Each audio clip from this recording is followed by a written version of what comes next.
Hello everyone. Another walk with Damon right here. Beautiful day, by the way. It's gorgeous out here. Absolutely gorgeous. It's end of May.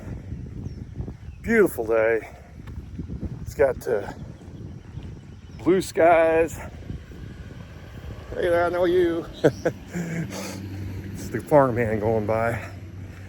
Anyway, what I want to talk to you today about is something that I learned, and it kind of tells a story about the United States right now. It really does.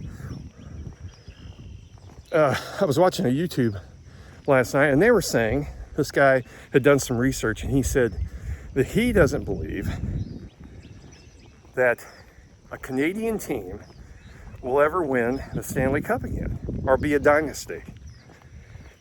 And I thought, well, that's weird because Canada is the one that invented the sport. Why would that be? Well, he made some valid points.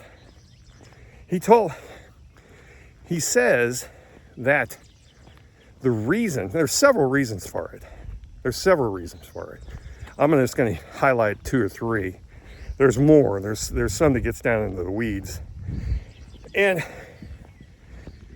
is it all about money? Well, yes and no. The first reason, one of the biggest reasons, it is about money. It's about taxes.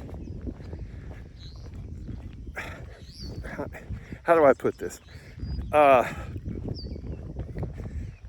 teams that are winning the most reside in the southern part of the United States. Florida, Texas, Tennessee, Carolinas. Now, why is that? Last few years, even St. Louis, for that matter. St. Louis won in 2019, and while that could be considered an anomaly, the point still remains. The better players, given a choice, will choose a city in the South. Why would they do that? Well, for one, the weather. You ever been to Canada? It's not exactly warm. And when it is warm, the mosquitoes are as big as chihuahuas. And when it's cold, it's really cold. I mean, bone-chilling cold. I mean, deadly cold. And it stays that way for a long time. That's one reason. Would you rather play hockey in a city where after you got off the ice, you could go to the beach? Or would you rather play in a city during the hockey season, which is during the winter, where as soon as you walk out of the building after playing a game, it's colder out there than it was on the ice? I don't know about you, but I would choose for the other. Because right now, as an example, it's about 78 degrees here where I live. Blue sky. Imagine 6 months from now or 8 months from now in this same place. I live in Missouri. It could be bone-chilling cold here. In Tampa Bay, it'll be about 75. So, that's a big one. Number two, and believe me, it's not the second one. It could be the biggest one, and that is taxes. Okay? Taxes. These guys make a lot of money. The YouTube video I saw used an example of a player making $3 million a year. I'm not sure what the minimum is these days in the NHL, but it's probably close to that. So let's say you're making $3 million a year. If you play in Canada, say you're drafted by Winnipeg, Calgary, Montreal, Vancouver, any of those teams, you're going to pay a huge amount in taxes. Now, if you get traded to, let's say, a southern team in Florida or Texas, Tennessee, the Carolinas, Missouri, you will pay, on average, $500,000 less in taxes. Now, here's the funny part. Per year. Not over not over the span of your career. That's per year. Would you move from where you live right now if you were given the opportunity to do the very same job that you're doing right now in another state and make 30% more right off the top? And that's assuming you don't get raises and you don't do better. I know where I'd go. I know exactly where I'd go. So naturally, those places are going to get the best talent. They are. These guys are going to be, these guys in these positions, especially stars, they're going to figure it out. Their agent's going to tell them. Their accountant's going to tell them. They say, hey, if you get an opportunity and Tampa Bay wants you, or the Carolina Hurricanes, or the Dallas Stars, you better think about it.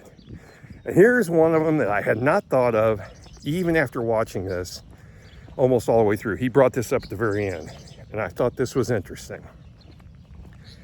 In Canada, because Canadians invented the game, they live and breathe this. Every kid in Canada wants to play hockey. He just does. That's basically their only sport.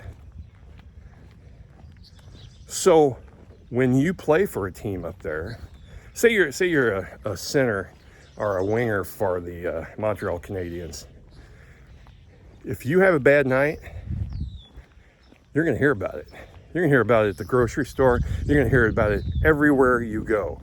You want to know why? Because these people know you. This is the only thing they do up there. That's it. They know what you look like. They probably know where you live. They know your wife. They know your kids. They're going to be all over you. Same thing with the East Coast teams. Boston's, the Philadelphia Flyers, the Rangers, all of those. Same thing. They're under scrutiny all the time. You go to Tampa Bay, down in Florida, or you play for the Panthers. These guys are saying, look, you know what I can do? I have a bad game. I put my shorts on, my flip-flops, a hat, and some sunglasses, and I can go out in public and nobody knows me. Because the sport is not their soul down there. Do they have a good following? Absolutely. They do. They fill those stadiums all like crazy. But there's a larger fan base to pull from. There's more people down there. So you're more, I guess, you're more able to disappear into the crowd. That's valuable. That's valuable. It really is. So here's, I guess the moral of the story is economics factors into just about every aspect of life. Not politics per se. I'm not saying these guys are Democrats or Republicans. That's irrelevant. Because at the end of the day, if you can save money doing something like that, especially on a large scale, you're going to do it. You're definitely going to do it.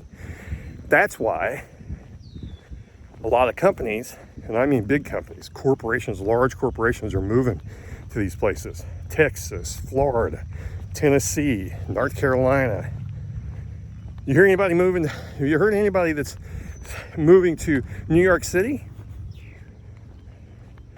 Let's say a company from Florida, big company, maybe